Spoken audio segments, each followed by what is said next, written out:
welcome to Dope Conversations. I am so excited that you decided to join us today. I would like to say I am so lucky and blessed to have Dr. Lisa K. Thompson with us today on the last day of Women's History Month. We're going to close it out with a great woman that I know and I call mentor. And so we are here to talk today about her research in leading through a crisis and how she's cultivated a career in doing just that. She is a great leader, a great professor, and I always like to throw in a great mom because I think you can be all of those things. So first, I want to say thank you again. My pleasure. And I want you to give us a little bit about your research and the research you've done thus far. Okay.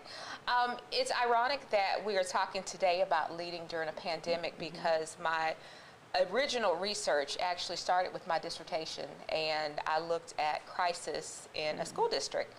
At the time, it was Dallas's first woman, first Latina superintendent, who eventually lost her position and served time, and the district was in crisis.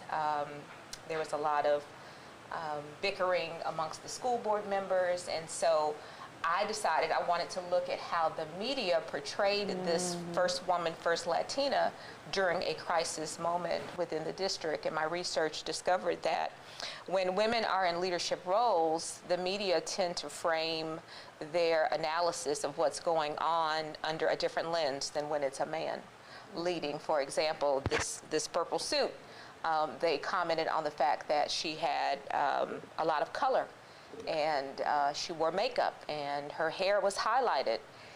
We don't generally see that type of commentary when we talk about male superintendents. So teasing out those differences when a woman is in a leadership role, in particular during a crisis time. Yeah. And I think your research brings us to a point in time where leadership is important. And we're talking about a time where we have plenty of female leaders. When you talk about the White House, when you talk about even on our campus, we have a female leader. And I think today is very fitting to close out Women's History Month. So we're going to go to break. And then after break, we're going to come back and we're going to dig in a little bit more into her research and see how can we apply it to our current careers, ladies. And men, maybe you'll learn something from us too. We'd love to teach you a little something. Come back after the break.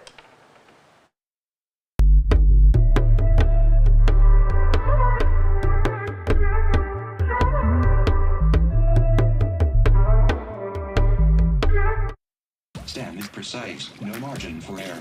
Dare to forget that. Dare to have fun with it. Get weird with it. Dare to send those old STEM theories flying past the neighbor's house into outer space. Dare to program something internet-breaking, record-breaking. Dare to blow their minds. Dare to learn the difference between sedimentary and metamorphic rock. Go find those rocks. Dare to keep daring. Dare to STEM. Check out She Can STEM to get started.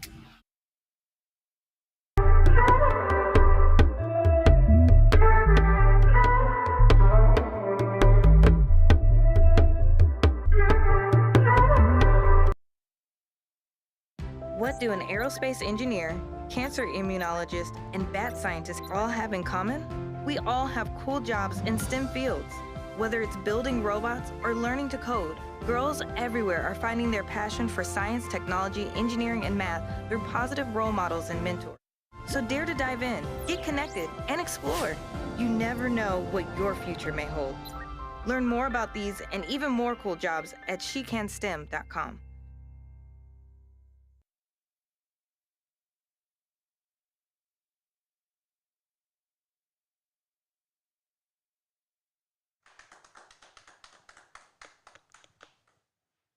Hello and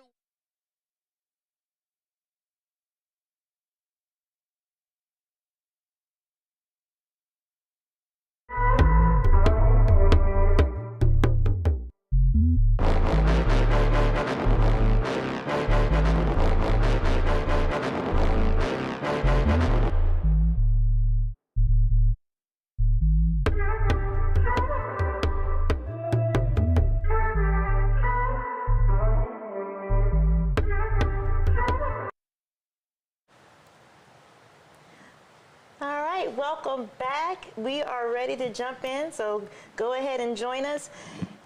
Dr. Thompson, so my first question for you today is, what is it that the research shows about women of color and how we need to lead through a crisis? Okay, those are two distinct areas, women of color and their leadership, and then also crisis communication. I will say that when women of color are in leadership roles, they are under a microscope even more so than their male counterparts or their counterparts who tend to be Anglo, because the role of the leader is one that is already highly visible. And when you are an anomaly, for example, in a role leading where there have not been many women or women of color, then the level of scrutiny is going to be even more intense.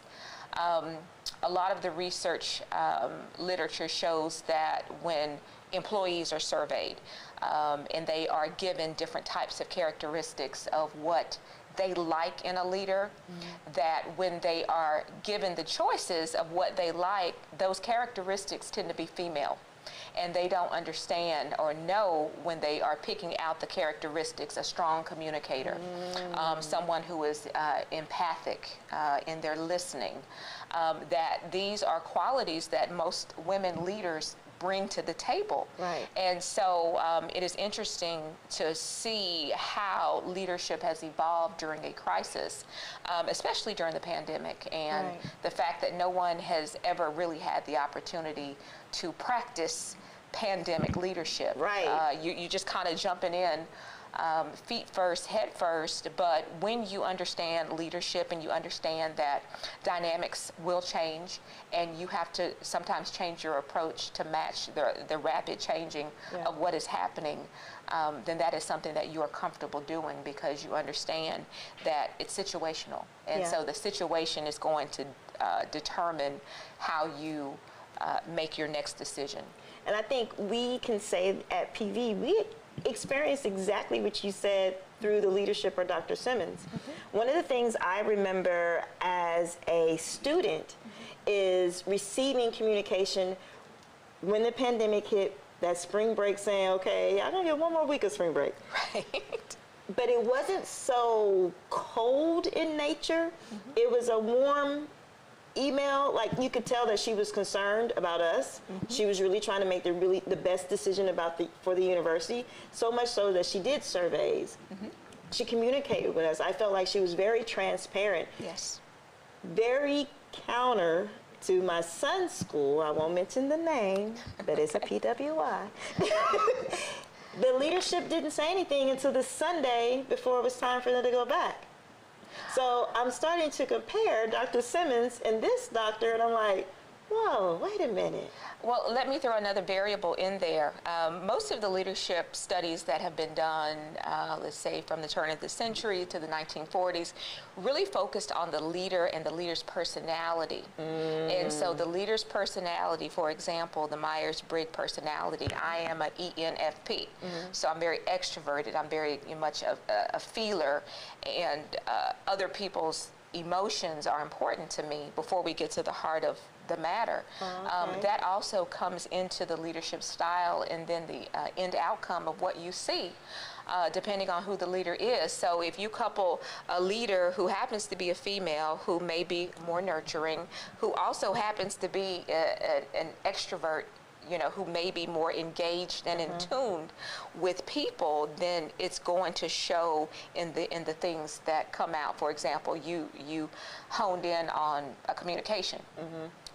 So that's a very legitimate way of how you can see the delineation between the different types of leaders along the gender lines, but also along personality.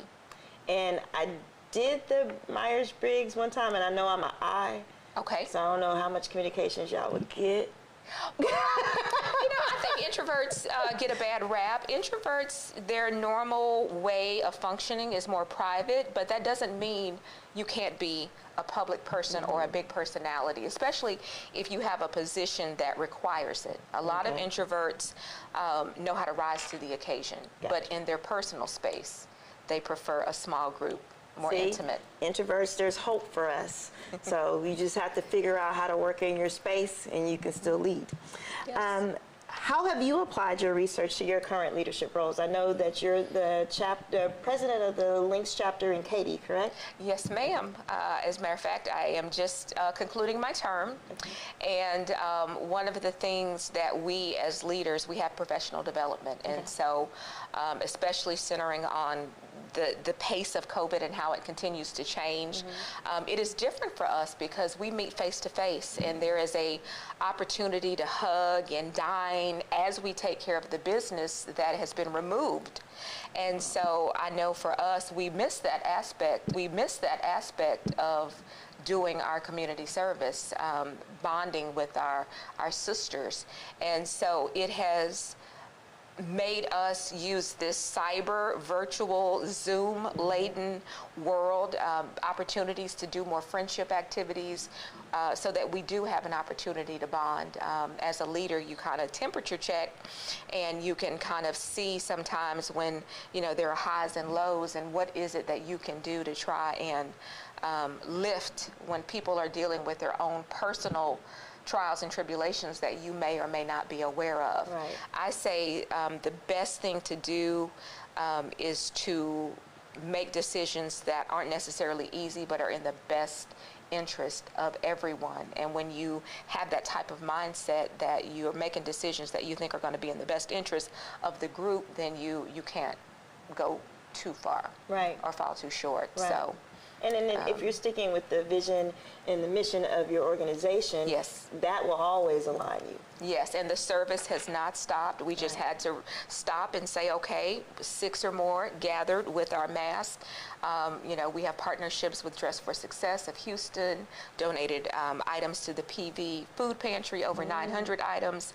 And so the work does continue. We still are giving scholarships, as a matter of fact, STEM scholarships for Prairie View students, and we're still doing a lot of programming for the Katy, Richmond, Rosenberg, Fulshire area. And we have centered it toward COVID and PPE and, you know, things such as how to get your children back on track since they've been homeschooled. Right. Things that are very timely and very relevant. So when you became chapter president, then you became chapter president during the pandemic, correct? The pandemic hit March 2020, and I was elected May 2020. And so, again, jumping in, but looking forward to the challenge, because one thing about me, I love opportunities for growth. And so for me, it was an opportunity to apply what I've studied for years in a real situation. You know, there's theory and then there's practice. Right. And so again, the pandemic is a wild card. You don't really know what you're dealing with because the members, wide range of emotions, things going on, personal, you know, jobs no longer there, the stress of it all.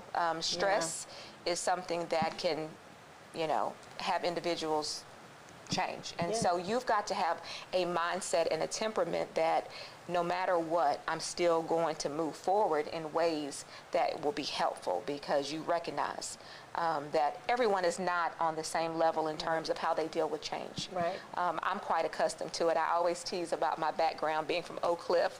You know, this is light work in consideration to some of the things that I've experienced as a high schooler. Right. So I can go with the change. So when you were setting yourself up, getting ready for the term, you won, and you're like, okay, I won. Now what? How did you prepare yourself to get ready to lead this group of women? And you're talking about, you're leading not like high schoolers, you're leading some strong, prominent women in the community, women that are leaders. So how do you lead a leader?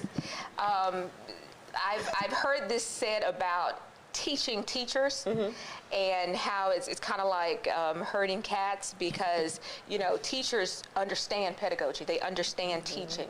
And so when you as a teacher, you're always being evaluated on your teaching, because you're teaching teachers. Right. Same thing with leading leaders.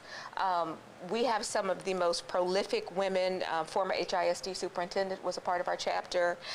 Individuals who are, you know, setting trends in different areas within business, engineering.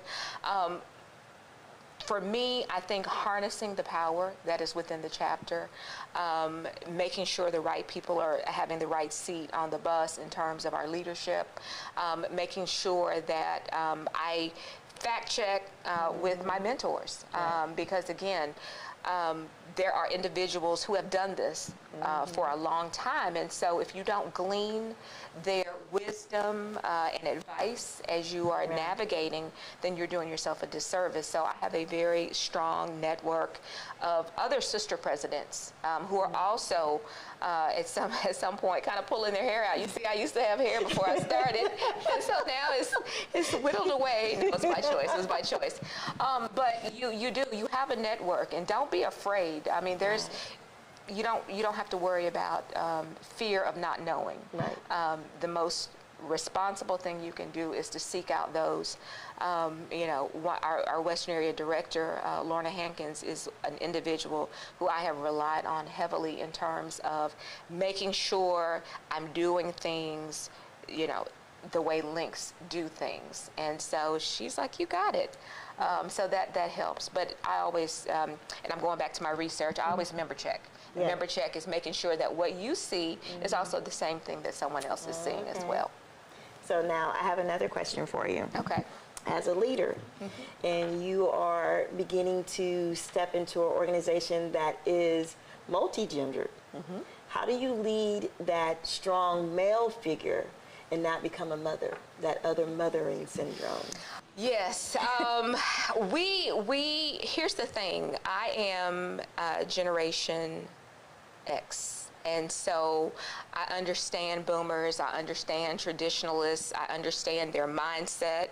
And it's ironic because I work with a diverse group of colleagues. And so prior to the pandemic, there was this little running joke about, so-and-so, Dr. So-and-so is working at Starbucks. You can't do any work at Starbucks. Well, then here comes the pandemic. And guess what? We're all now working from home. And some of my colleagues understand, you can be very productive at home. And so it is an openness to embracing technology, because the use of technology now with COVID has been higher than it has been in the past. Yeah. But you lose the face-to-face, which I love the most, working with the students. Watching them do groups, presentations, that element I do miss, and I'm glad that we are starting to slowly move back into that environment where we can have both, a hybrid. But from an intergenerational standpoint, I respect those who have seen and done more than me, and so I borrow from them, and then I also share. And it's, for example, I'm doing a lot of the marketing and a lot of the social media for my college, and they appreciate that because that's of my generation. And so they're now on Facebook, they're now on Instagram, where before it was their grandkids. And so, I might say, I see you hitting like, Dr. Parker. What you doing on Facebook at 2 o'clock in the morning? Right. So it's good. It's great. I think there's a nice balance between the different generations. So when you stop said colleague from coming to you about wife and children problems, how do you do that in a diplomatic way? Okay, what do you mean by wife problem? So they say, instead of asking you about the next grant you're writing, they're like, okay, I got this wife problem at home, and I don't know how to talk to her, and she want to go out, and I really don't want to go out. So instead of turning to you for professional work, they're turning you for that motherly, nurturing. Well, I'm going to tell you, I'm an ENFP, very high scoring, so that's right in with my radar. I don't mind it.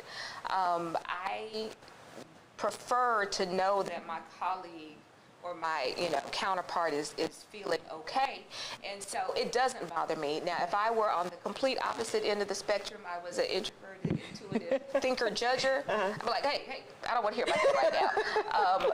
And I would mean it. And so, but it's not a problem for me. And the good thing about where I work here at Prairie View, we are very family oriented. It does not feel like co-worker, colleague. It does feel like family. And so I think that's probably why it wouldn't bother me as much. Thank you. We have had a great conversation with Dr. Thompson, and when we come back from commercial, she's going to share some ideas that can help our young and new leaders and some of our seasoned leaders navigate those jobs, and so that you can continue to rise and break those ceilings. So come back after the break so you can hear some more.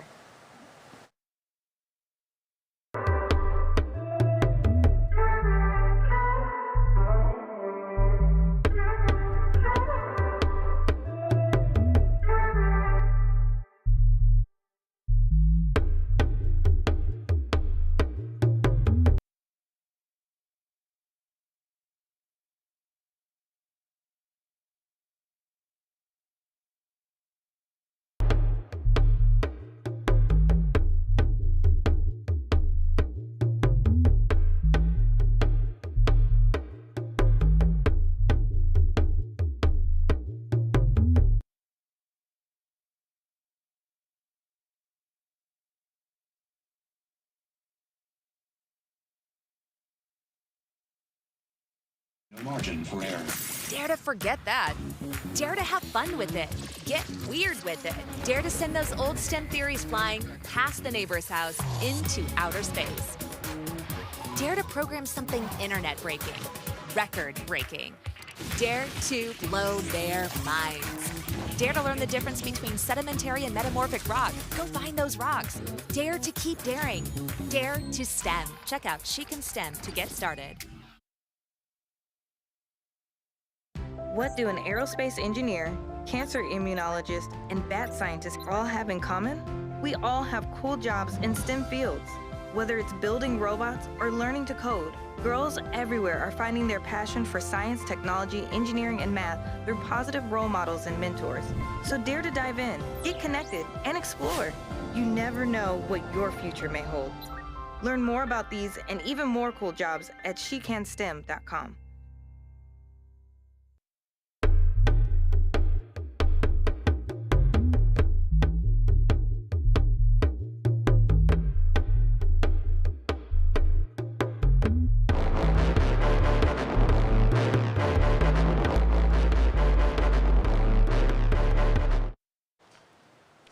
Welcome back, leaders. We are now going to share with you some tips that you can use to gain the leadership that you need, the skill sets that you need to have in your toolbox to take you through the next level. So, Dr. Thompson, what advice would you give a young leader, or even just a seasoned leader, a leader that's trying to get to that next level? How can they prepare? First of all, you have to be engaged. I would recommend involvement in organizations that you have a passion for. I also would recommend a mentor. Yes. Making sure that you have a mentor, and there are different types of mentors. Thank you. There are personal mentors, there are mentors in terms of your professional life, and then your personal life. Mentors will always be absolutely crucial at every single level. Once you become president of a corporation and you're in your 50s, Right. You will still have mentors. So that is something that I highly recognize. Also, there are a lot of assessments out there as far as inventorying your strengths and then areas that you need more practice. I don't like the term weakness. I need more practice with that. Gregoric is one, knowing your personality type. I can't stress enough how important it is to know not only yours, but to be well versed in the other types of personalities, because there will come times when you run across individuals who are very cantankerous and you don't understand, well, why are they just so gruff and, not pleasant? Well, they just operate from a different paradigm. They are focused, they're more task-oriented, and so they're focused on the task. Right. They're not as relationship-oriented as you, and guess what? That's okay. Good. Because we need all types of different personalities in order for the mission to be accomplished. So make sure you understand who you are and be comfortable in who you are, and make sure that you try and involve yourself in those types of things that allow you to lead. Awesome. Thank you so much, Dr. Thompson, for sharing that for our young leaders. We're going to go take a quick commercial break, and then I have some good news for you next.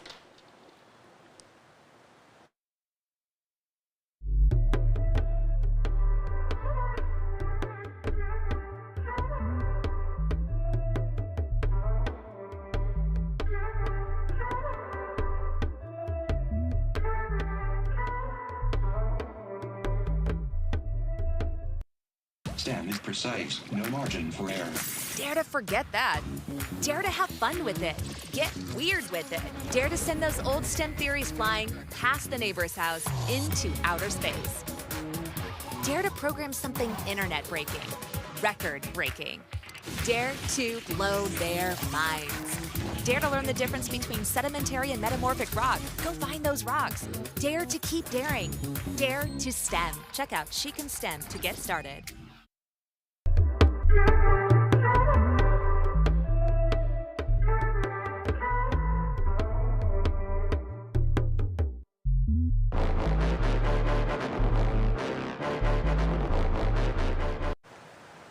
Okay, ladies, welcome back, and gentlemen, welcome back. We had a small, tough technical difficulty when we wanted to fix her mic. It went off, and I want to make sure you hear all this goodness that I was hearing, but apparently I was the only one hearing, so now you get to hear it, and I get to hear it again. So, can you please share with us, what can young ladies and women do to prepare themselves for leadership roles? What can they do to build that skill set? The first thing that I would recommend is to figure out your passion and then try and align yourself with organizations that are also doing the sorts of things that you would like to do. It gives you an opportunity to learn on the job. By volunteering, you are fulfilling your need for service. I also highly recommend that you make sure you have a mentor. It's important to have a mentor. I have a mentor. I've always had a mentor, but ironically, my mentors have been white males. And I say that it's ironic because the times that I've taken their advice, for example, negotiating my salary as a professor, my department head told the dean, this right here was one of the toughest negotiations, and this is for visiting assistant professor. She negotiated like, hey, I'll take it or leave it. And that perspective was like, hey, you asked for this, that, and this, because they already had insight in how it would be countered. So you need different types of mentors, mentors for personal and professional. And then also, I strongly recommend understanding your personality type, as well as other different types of personalities, because you can't pick who you work with, you can't pick who you serve with, but you can understand that they may be coming from a different paradigm, and okay, this approach might work better with someone who's more introverted, thinker, judger. They need data. They're not the type to just go by what you say. That you got to show them. Can you give them some names or where they can locate some tests that they can do? Oh, absolutely. Within the College of Ed, we do the Gregoric Style Delineator. The Myers-Briggs is normally administered by a professional psychologist. But if you have access to a career center, or if you're in college, you can certainly go to your career center and they can offer you a free complimentary one. And it's good to take it maybe every 5 to 7 years. I've taken it 3 times at 10-year intervals, 22, 32, and 42. Because of growth. But I have discovered that my personality style has not changed. Do you think even when our goals change, maybe our personality may change a little bit just to kind of adjust to what we're trying to do as far as career? I think what you're describing is situational leadership, and so the environment and the climate will dictate which type of style you utilize, whether you're slightly more authoritarian, where you're slightly more laissez-faire, hands-off. Usually in that type of environment, it's a well-oiled machine, and you don't have to be as hands-on as say, an organization that is falling apart. You have to be more involved, and I think that goes back to what you said earlier in the show about knowing your members, and knowing who you're serving and who you're leading, and I think that's a great piece of advice. Yes. So I thank you so much for sharing all your research and knowledge and experience. Thank you. What are you working on now that our audience can tune in or follow you or get some more information about what you're doing? This weekend I will be at Houston-Tillotson University. There is a public policy and HBCU conference, and so I'll be talking about, again, some of the work that's being done at Prairie View A&M University, and actually in concert with the Links Incorporated, and how this whole notion of communiversity, where the community and the university bond together in order to meet the needs of the community. So that, to me, when I think about it, it comes full circle to why I wanted to get my doctorate, because of school community relations, and now we've gone from P12 to P20. So we're looking at the university as well as public schools and how we can serve. Well, thank you for doing the work. Thank you for being my mentor. Thank you. And I appreciate everything that you're doing, one, for Black women, and then two, as a student at Prairie View A&M. We are blessed to have you, and that we continue to see you. We hope that you stay for a long, long time, or at least I graduate. Yes. So, very good. I'm not going anywhere. Thank you so much for tuning in. Next week, we will have Dr. Quincy Moore from the Honors College here at PVAMU. He'll come on because he's also a tenured associate professor in the biology department, and he's going to talk to us about why it is important for African American students to get involved in STEM. He'll also share some career possibilities for you that you can look into, because no, you don't just have to be the biology teacher in high school. There's so much more that you can do with a biology degree, and he's going to share that with us next week. So thank you for tuning in. Please follow me on Instagram, Twitter, and YouTube. You can follow me at Bakita Pegram on all social media platforms, but also subscribe to PVAMU TV and Bakita Pegram TV. Thank you very much. We'll see you next week. Bakita out.